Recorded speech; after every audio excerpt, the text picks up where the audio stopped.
আবার করলে কেয়ার বাবার দ্বারা আমার আব্বার দ্বারা নামটা শুল্কায় আমার এলাকায় কেউ আমার লাগে ঝগড়া নামটা শুল্কায় এই যে শুল্কায় रुको जरा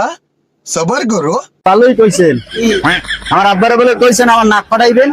যে আর পাইলে নাক ফাটাই দেবো দেখে কম হ্যাঁ আইসি আপনি নাক ফাটান আমার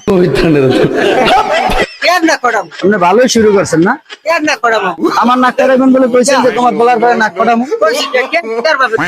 হ্যাঁ আবার করলে কেয়ার বাবার দ্বারা আমার আব্বার দ্বারা আপনি কইছেন না জীবনও না না আরে না আর কইছেন না আমরা শুল্কায় আমার লাগতে লাগে ঝগড়া না আমরা শুল্কায় আমার এলাকায় কেউ আমার লাগে ঝগড়া না আমরা শুল্কায় এই যে শুল্কায় আরে আপনি তো চিনি নি আমার আমরা শুল্কায় আমার লাগে এলাকায় কেউ লাগে ঝগড়া